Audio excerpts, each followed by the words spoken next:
Okay,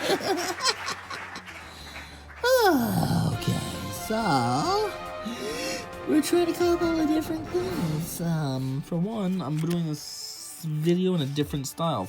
For starters, I don't have that ring light on that I usually put. This is actually the phone's light. I never realized you could use the camera light with video. I thought it was pictures only. So we're trying that out. So maybe that'll be a little bit better than the other thing. If so, then that's a waste of money for me to have bought the other thing. That kind of sucks, but whatever. Secondly, I'm also recording this differently, and I'm going to be putting a little bit of editing into it to try to see if it can make the video better. Because when you watch my videos back on phone, it's fine, but if you watch it on a computer or something, you just have those big black bars on the side, and I don't like that. So I did a little bit of research, and I'm gonna see if I can make these videos better. Hopefully, that would be cool. Additionally, I plan on having some proper intros. What's up with the P's? I had that in another video too. But I plan on having proper intros. I have one made up for the weekly doubles, the ones I do every Sunday. And I plan on making a intro that's going to comprise of basically everything else. It'll be Pokemon, it'll be Star Wars, it'll be I have some other ones coming up. I don't want to talk about them yet, like a spoiler. I want it to be, when they come. But when I get around to those ones, it'll be that intro. And then the one I have made now, I figure will be for the weekly doubles, and then any sports cards in general, because I don't buy sports cards, so those ones they'll technically always be doubles. Even if they're not of that day, they still were a double at one point. That's why I have it. So it's kind of cool. This upcoming Sunday, we got like a week left, but still, I'll be able to introduce that new intro. Like I said, I gotta make one for these ones. Obviously, I haven't gotten to it yet. As you will see on this video, there's no proper intro other than my dumb hello. Which, that one I figure I need to change anyways, because I started doing it that way just because I'm goofy, and I figured that hello is kind of just stupid and goofy, but I figure maybe it's annoying for people to listen to. Usually I do it for about 12 seconds straight, so that's probably not pleasant. Now into the video. Obviously, you see we're back on Star Wars, so this is Star Wars, what are we, part 5? Part 4? I don't know, one of those two. So, let's see how far along we get. If I stick with it, it's 10-minute videos. That's what I've been doing for these, so I gotta get going, because we're already 3:10 in. So this one, clearly Anakin Skywalker returns. This is after Vader saves Luke from Palpatine. Palpatine was doing the Force lightning to him, and that's when he picks him up and throws him over the edge, and basically turns back into Anakin, if you will.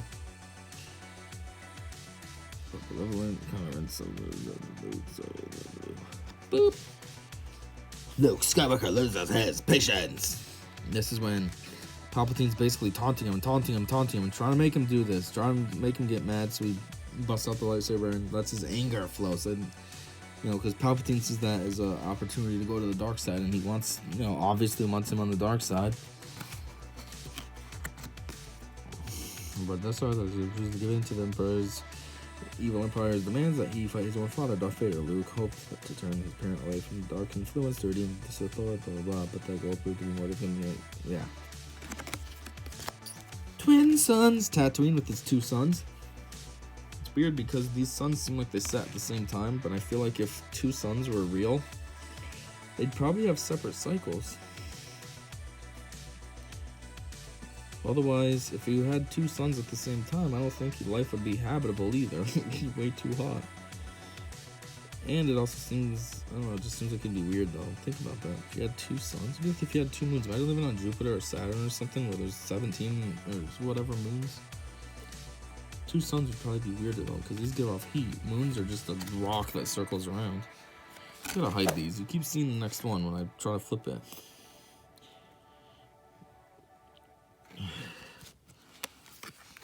The Battle of Yavin.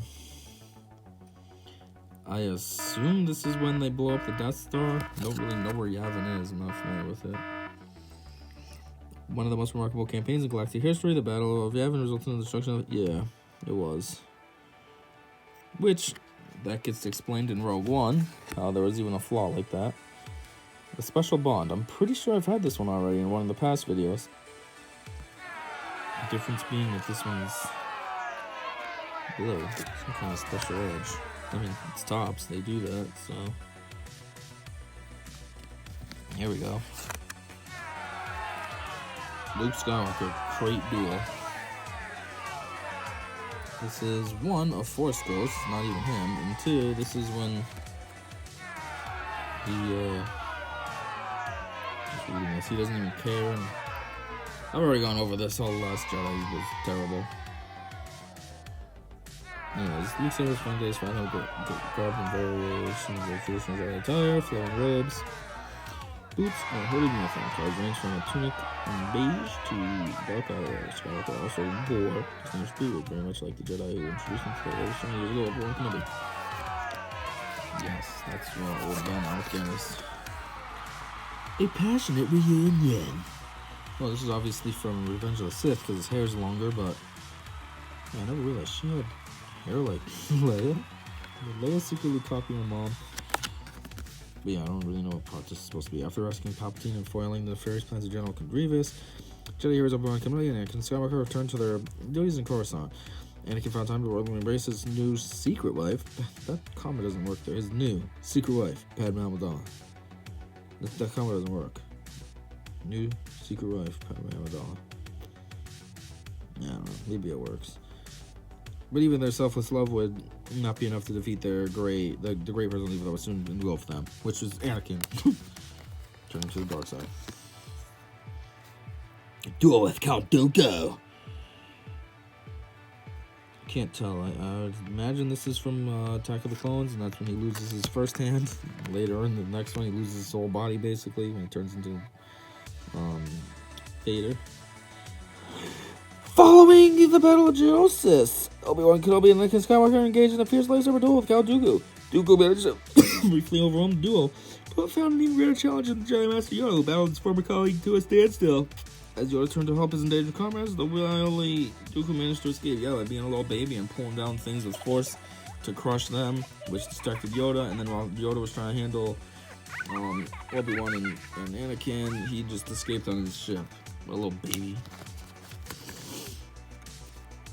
Ben can only sacrifice. This is when he says, if you strike me down, I shall be stronger than whatever. And then he turns into the Force, basically, when Vader swings at him. I'm pretty sure I already had this one. Spirits of the Force. So this is from the original, the end of the trilogy, because it's this guy, whoever that is. I mean, that's supposed to be Anakin / Darth Vader, which this guy's goofy. Darth Vader's all menacing and cool, and you got this doofy guy. He's just not very fitting for that. You know, think of him as Darth Vader. He just doesn't fit it. But anyways, in the new ones, they've remastered it so that that's Hayden Christensen. Which kind of doesn't make sense, because Hayden Christensen's young, so it doesn't make sense to have, like, an older guy. Anyways, like I was saying before earlier, Alec Guinness, beard. He doesn't have much of a beard, it's more just like a thick jock strap. After the destruction of the second Death Star and the end of Imperial reign in general, Luke Skywalker had a lot to consider, helping him to understand that love binds the universe together as surely as the Force does. The spirits of Anakin, Obi-Wan, and Yoda manifested themselves at the Ewok celebration. The sacrifice of these Jedi and their influence would never be forgotten. Yeah, they can't be, because they're Force ghosts who just keep showing up. Heroes of the Rebellion. I'm pretty sure I've had this one already. I mean, this one has a blue edge. And this is what I was saying, how they all got a medal, but poor Chewie for some reason didn't, as if he doesn't matter. His contributions to being co-pilot of the Millennium Falcon don't matter. Luke Skywalker's training with Yoda, doing physical workouts in addition to a Force workout. I suppose this is probably supposed to be a Force workout, though. Do handstand without physical muscle. I don't know what that means. Maybe Luke does hate the Force nowadays, because he always was kind of whiny, now that I think about it. While Han Solo and Luke and Princess Leia evaded Imperial capture in a perilous galactic chase, Luke Skywalker is being trained as a Jedi on planet Dagobah. The aged Jedi Master was greatly impressed with his new student, but remained concerned about Luke's impatience. Proving these fears well-founded, Luke abruptly left Dagobah to rescue Leia and Han, leaving his lessons unfinished. Yeah, well, if he didn't do that, they would have died. So, you know what, Yoda? Don't be a little brat. Well, let's see. Maybe this video will have to be a little longer, because we only have 5 left. Reunion with Vader. Obviously, this is Return of the Jedi. That's when he's hanging out with him before they get to Palpatine, before all the other stuff happens. Wait, what? I mean, I was reading that, but I wasn't paying attention. I'm not going to start over. I'll be looking at this for too long. Tusken Raider camp. That's when Anakin in Attack of the Clones ends up finding his mom. The Tusken Raiders had her, basically tortured her and made her, I don't know, like a slave or something. And then, perfect timing though, she ends up dying while he's holding her. Why do I keep calling her him? I don't need to read the story. I just told you the story. The tragedy of Darth Plagueis. So Darth Plagueis, I mean, at the time, you don't know this, but Darth Plagueis was Emperor Palpatine's master, and he ended up killing him. But Darth Plagueis taught him how to save life and create life using the Force and such. So that's what he uses to woo Anakin to go to the dark side / become Vader. Of course, on performance of Squid Lake, Supreme Chancellor Palpatine revealed to Anakin Skywalker the tragedy of an infamous Sith Lord known as Darth Plagueis. He and his apprentice used the Force in a daring effort to unlock the secrets of immortality until that apprentice murdered Plagueis in his sleep. The betraying assistant turned out to be Palpatine himself, aka Darth Sidious. Let's see. Palpatine's play. No idea what's going on here. Ever since the boy first came into his life, Chancellor Palpatine had been preoccupied with Anakin Skywalker's all-important future. With Clone War events manipulated to his satisfaction, the seemingly benevolent Phantom Menace took steps to consolidate his unprecedented political power, maintaining young Anakin as a potential secret weapon. Is that what the Phantom Menace is supposed to be all about? Palpatine? I suppose that makes sense now. Man, everyone always thought it was supposed to be Darth Maul, because he was the main bad guy in that movie. But then people said, no, it's not Darth Maul, because Phantom Menace means, hidden. And Darth Maul was in the commercials, and he was on POP materials and stuff. So they're like, how? He can't be the Phantom Menace. So then there was a theory that Jar Jar Binks was supposed to be Darth Jar Jar. And when Yoda was fighting Count Dooku in the second one, Attack of the Clones, it was supposed to be Jar Jar and Yoda fighting. Because they say Star Wars has equal and opposite, equal and opposite interactions. So Yoda's a creature, so to speak, and so is Jar Jar. Like, as opposed to a human or something. So that would be the equal and opposite. Yoda's the light side one, Jar Jar's the dark side. Just like they have, what else is it? Blank. I don't know, but they say in Star Wars there's always something that counters each other out. So that's why they said it would have been Darth Jar Jar. Plus, there's some scenes in Phantom Menace that they claim, if you pay attention, it's almost like Jar Jar's doing things a little too well. Like when he jumps into the water at Naboo, the way he jumps and the power behind it, they say that's more like a force jump. It's not like a natural jump. Although he is a Gungan, so it's like, well, what if? Or else there's a part where